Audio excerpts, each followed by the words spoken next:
सर्व वाचकांना नमस्कार. उत्सव नवरात्रीचा, सन्मान स्त्री शक्तीचा, कथा तिच्या नात्यांची वीण जपणाऱ्या प्रत्येक स्त्रीच्या, या सदरातल्या पुढच्या कथेकडं आज वळूया. कथेचं नाव आहे कुंकू टिकली. काय बाई, ही शालूची सून? मान्य आहे, कुंकू नाही लावत आजकाल कुणी, तर एखादी टिकली तरी लावायची ना, छोटीशी तरी. सुनंदा काकू तणतणत म्हणाल्या.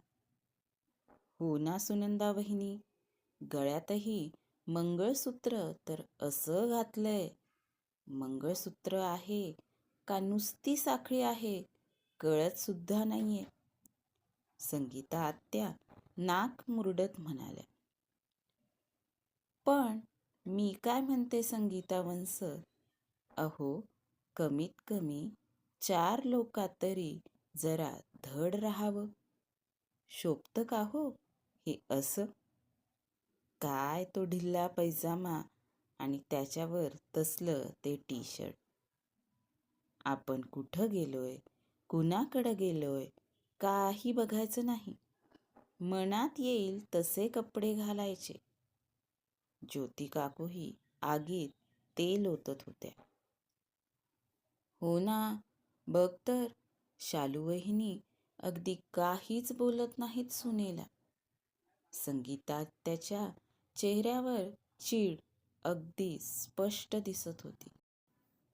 पण मी काय म्हणते, तिनं शालूच्या बोलण्याची वाट बघायचीच कशाला? आपलं आपल्याला कळू नाही का? आता माझी सून बघा. मान्य आहे, साडी नाही नेसत, पण छानसा पंजाबी ड्रेस, हातात बांगड्या, मंगळसूत्र आणि टिकली. बरं दिसतं की 4 लोकात. सुनंदा काकू आपल्या सुनेचं कौतुक करत होत्या. हो की, तुमची सून सगळं करते हो, नाही तर शालू वहिनीची सून. सकाळी उठलं की ते लॅपटॉपचं डबडं घेऊन बसते. काय तर म्हणे वर्क फ्रॉम होम. काम करते का त्या लॅपटॉपवर गेम खेळत बसते काय माहिती. आणि बरोबर संध्याकाळचा स्वयंपाक झाला की हिचं काम संपतं. म्हणजे सकाळी काही करायचं नाही आणि संध्याकाळी पण काहीच करायचं नाही. शालू वहिनीच तिच्या मागं मागं असतात. चहा घे, नाश्ता घे, जेवून घे. बरंय बाई, आमच्या सासूनं आम्हाला कधीच विचारलं नाही जेवली का म्हणून. उलटं जेवायला बसलं की सासूबाई डोळे मोठे मोठे करून बघायच्या.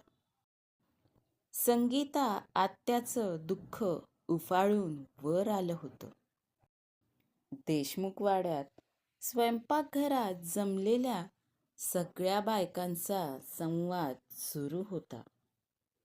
ह्या वर्षी उन्हाळ्यात सगळेजण ठरवून जमले होते. कोरोनामुळं 2 वर्ष कुणाच्या भेटीगाठी झाल्या नव्हत्या. म्हणून मग मुद्दाम सगळे 4-5 दिवसांच्या सुट्ट्या घेऊन आले होते. तेवढ्यात शालूताई तिथं आल्या. घरातल्या बायकांचं बोलणं त्यांच्या कानावर पडलं होतं.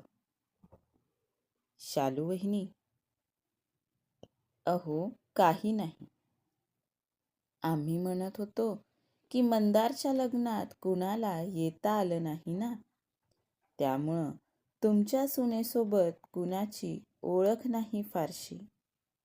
संगीता आत्यानं विषय बदलला.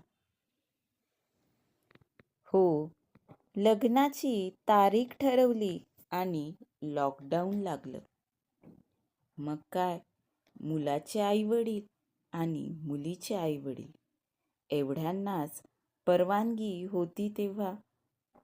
मग आपण जाणार तरी कसं ना? ज्योती काकूही विषयांतर करू लागत होत्या.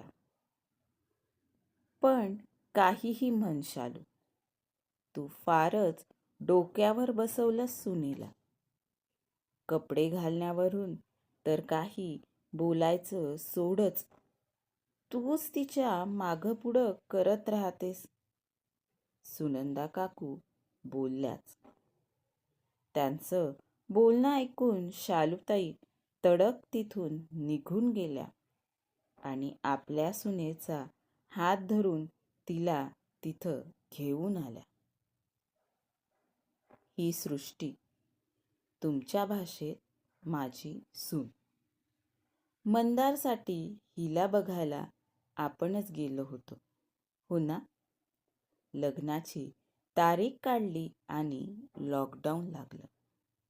तुम्ही कुणीच येऊ शकला नाहीत लग्नाला. त्यानंतर आमच्या आयुष्यात काय झालं याची चौकशी करावी वाटली का तुम्हाला? म्हणायला तुम्ही मंदारच्या काकू, आत्या नाही का? मंदारला कोरोना झाला हे कळल्यावर तुम्ही नंतर फोन सुद्धा केला नाही. जसं की फोनवर बोलण्यानं तुम्हाला कोरोना होणार होता. ही पोरगी फक्त 6 महिने झाले होते घरी येऊन. तिनं मात्र ते सर्व केलं जे कुणीच करू शकलं नसतं. मंदारला कोरोना झाला आणि त्याचं कॉम्प्लिकेशन म्हणा हवं तर, त्याच्या दोन्ही किडन्या फेल झाल्या. डायलिसिसवर होता तो. डॉक्टरांनी किडनी ट्रान्सप्लांट हा शेवटचा पर्याय सांगितला होता. मी शुगर पेशंट आणि मंदारचे बाबा हार्ट पेशंट. आमची इच्छा असूनही आम्ही कुणी किडनी देऊ शकलो नाही. कुणी डोनरसुद्धा सापडत नव्हता. जेमतेम 6 महिनेच झाले होते मंदारच्या लग्नाला. या पोरीनं अगदी मागचा पुढचा विचार न करता मंदारला स्वतःची किडनी दिली. तुमच्या स्वतःत आहे का एवढी हिंमत की तुम्ही तुमच्या स्वतःच्या मुलाला असं काही कराल? नुसतं मंगळसूत्र घातलं, साडी घातली की सौभाग्य, नवऱ्याविषयी प्रेम असतं का? ते असतं तुमच्या विचारांमध्ये. ते तुमच्या कृतीत असावं लागतं. अजून काय म्हणत होता तुम्ही? साडी नेसत नाही, बांगड्या घालत नाही, हो ना? काय वाईट आहे ह्या ड्रेसमध्ये? सगळं अंग तर व्यवस्थित झाकूनच आहे. अगदी तुमच्या साड्यांपेक्षा जरा जास्तच झाकून आहे. आणि हो, घेते मी माझ्या सुनेची काळजी. तिनं माझ्या मुलाला किडनी दिली म्हणून नाही, तर एक माणूस म्हणून. का आपण कायमच त्याच चौकटीत राहायचं? आपल्या सासूनं आपल्याला त्रास दिला म्हणून आपण आपल्या सुनांना त्रास द्यायचा?